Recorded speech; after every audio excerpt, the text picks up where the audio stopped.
Hi everybody, I hope you're doing well. I hope you're all safe.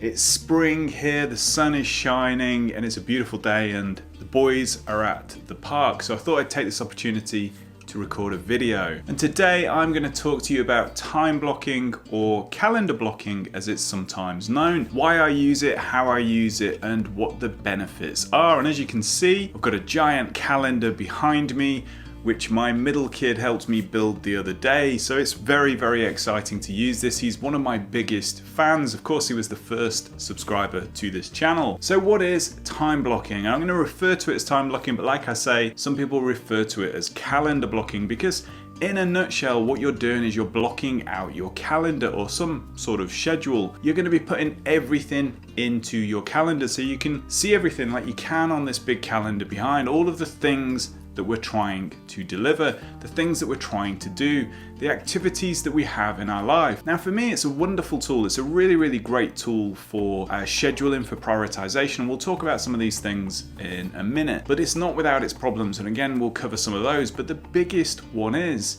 that it doesn't cater for energy and attention. Now there's loads of videos all about calendar blocking and scheduling your world domination or whatever it is that you're trying to get done. But the problem is we don't always have the energy and attention to achieve everything that we have on our calendar.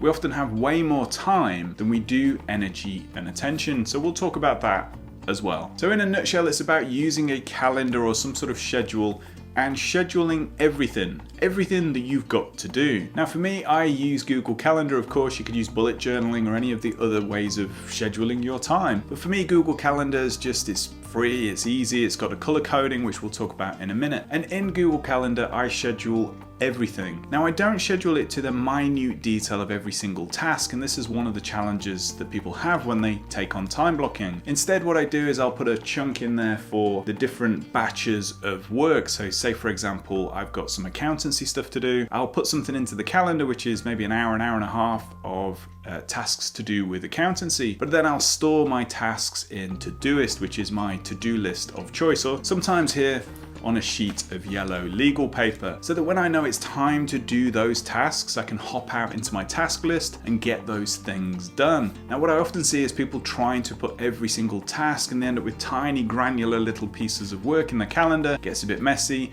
It might work for you, that doesn't work for me. So why is calendar blocking so effective? Well, for me, I resisted it for years. I thought it was this sort of corporate nonsense that everyone banged on about. In fact, I used to work with a leader who printed off his calendar every day and would live his day, his schedule via his calendar. And I just thought this is too corporate, it's too stuffy. And frankly, he was a tyrant. So I associated being a tyrant with this sort of way of working. So I resisted for years. And then one day I watched a YouTube video and I thought, you know what, I'll give it a go. And I did, and it was really, really effective. So why is it effective? Well, it's powerful for a number of reasons. The first one is the most obvious, is once you've put everything onto your calendar, you can see how little time you actually have. And after you've stopped crying at how horrific it looks to try and achieve everything that you think you've got time for, then you can start to prioritize. And for me, it's one of the most effective ways of prioritizing. If it doesn't fit on my calendar,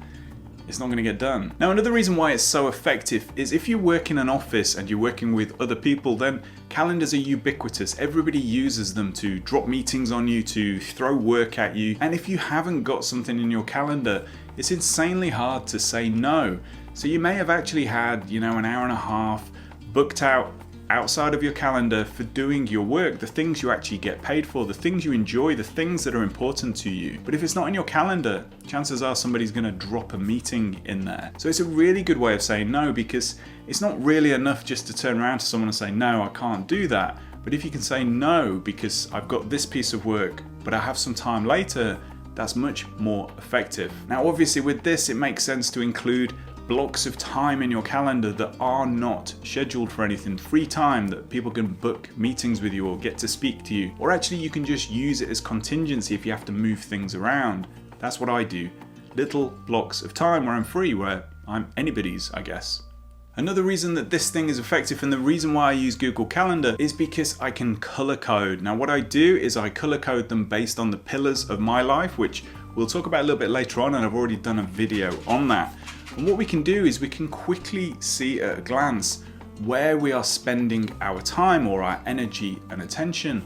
We can look at it and go, is this balanced? Is this what a good week looks like? Am I committing too much to one thing and destabilizing the pillars of something else? I'm sorry about the noise, the little scratching noise. We've got 2 kittens and they've had an operation, so they're wearing those funny cones. Another reason that it's so effective is you can print this out and you can use it as your daily agenda. This is what I started to do, even though the tyrannical manager I used to work with did this. I've sort of separated this process from him and that behavior, and I've managed to get past that psychologically scarring moment in my career. And it's great, you can print it out, you can use it, you can doodle on it, you can shift things around, and then you can do that in the calendar itself. It works as a wonderful agenda to make sure that you're getting the things done in your day that you actually wanted to do. Another reason I like it is because it's very visual. As you can see, this is a huge, overcompensated, colourful calendar, but you get the gist.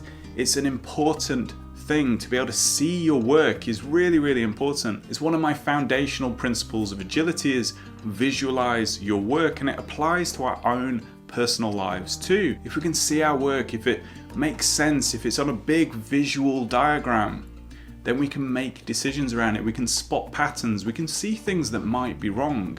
And that's a very effective thing. Now, there are some challenges to using a system like this, and I hinted at this at the beginning of the video. The biggest one is that we've got world domination, we've got productivity, we've got all sorts of stuff that we want to try and do, but we might not always have the energy and attention to get things done. There'll be some things on our calendar that use more energy than others. There'll be some things that give us energy, and there'll be some that take away almost every bit of energy and attention that you have. So it's really important that you factor in the energy and attention and look at the activities that you've got on there and work out whether or not you've planned all day on a Thursday things that just drain you and you're gonna have nothing left in the evening for your kids or for your family. Or maybe actually it's gonna follow on into Friday and you're not gonna get the stuff done because you're so mentally and physically exhausted. And when I talk about energy and attention, some people will say, well, why don't we just schedule everything that gives us energy and attention and fulfills us and gives us meaning and helps us thrive? Well, that's good, and we should possibly try to consider that. But bear in mind, there are always those things we've just got to do. Now, I've got to do my accounts, and that drains me of almost everything that I have, but I have to do it. So I have to make sure it's scheduled alongside things that maybe give me energy or some small tasks that don't consume too much energy. So we're always thinking about that energy and attention. What's attracting our energy? What's depleting it? What's gaining our attention when it shouldn't? And where do we really want to focus that attention that we have? And we often have more time than we have energy and attention. Another challenge with systems like this is that we often underestimate how long things are going to take. So we may give ourselves an hour on a Friday to do a task that actually ends up taking 3 hours. And of course we can move the calendar around, that's not a problem. But if there's other things that we've committed to, things that we can't move, then we may end up having to break up work and do it in different pieces. I'm not a fan of all the multitasking that people talk about. And I'm also not a fan of necessarily breaking those big, long worker maker times, those times when we need to get deep into a subject, and by breaking it up we could end up putting ourselves back a little bit further. So we need to think about those sorts of things. How long do things take, and have we really given it enough time? If you get yourself onto social media, you'll find that everybody's talking about never taking a day off and productivity ninja this and productivity that and how I'm going to grind and hustle and all of this sort of stuff. And it's good if that's what you want to do and you're in the right season of life and that's aligning with your goals and your vision and your mission and everything else.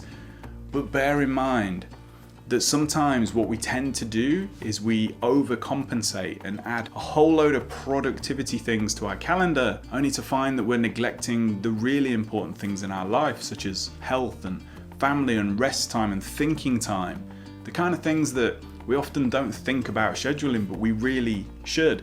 Now, when I say I schedule everything I do, I schedule thinker time, maker time, creative time, family time, health, rest, meditation, you name it.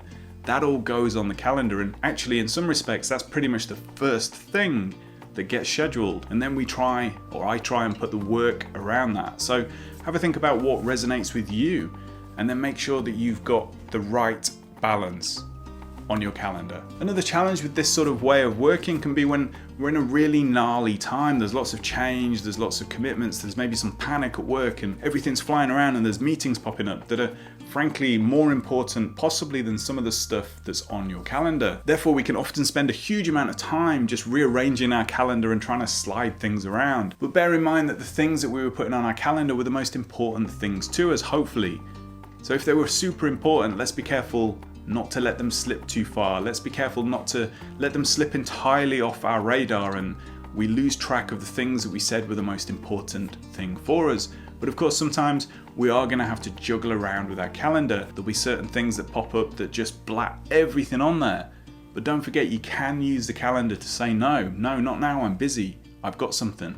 But later on, I have some time. As I hinted at the beginning of the video, I use the pillars of life to guide this. Now for me, I've already done a video and a blog post on the pillars. You can find a link here or in the show notes.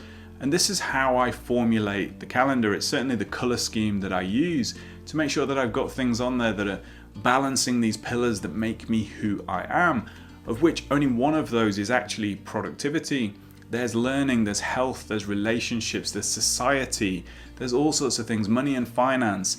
These are the pillars that make me who I am. They may resonate with you, they may be similar to yours, you might have your own, but the way that I come up with the schedule, the way that I come up with how I construct this is by focusing on who I'm trying to be, what am I trying to become, and making sure that I balance those pillars as best that I can. And of course, some weeks I'm going to give more to one pillar than the other, but over time I'm hoping to make sure that all of those pillars of my life are in balance. We also have to work out our own energy and attention. We have to work out which things give us energy and which things take it away, and make sure that we are scheduling for our own personal sort of energy and attention and lifestyle and season of life that we're in. There's no point going on the internet and copying someone else's, and please don't copy this was made up.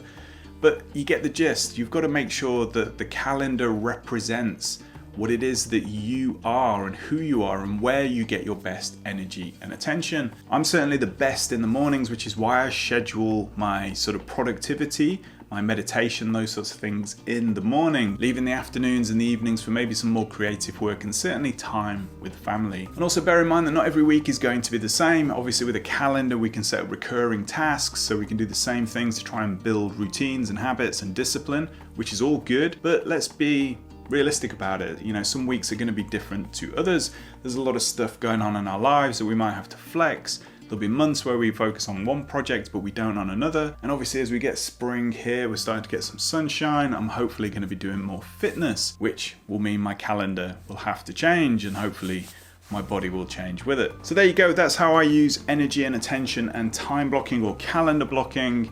I use it at work, I use it in my personal life. Everything that I try to get done in my life ends up in here, and it's such a wonderful visual way of prioritizing what's important to me and seeing at a glance whether or not I'm heading down the wrong path, whether the things that I'm trying to do are aligned with my goals and my mission and all the other stuff. That's how it works for me. As soon as I discovered this, I was like uber productive, and I was in touch with somebody the other day who said they'd tried to do it, they'd adopted it for sort of 2 weeks as an experiment. Their productivity went through the roof and they were still able to get home and see their kids from work, which is wonderful. That's what life is actually about. So hope it's been helpful, hope it's been useful. There's a blog post, of course, you can catch that down below in the show notes.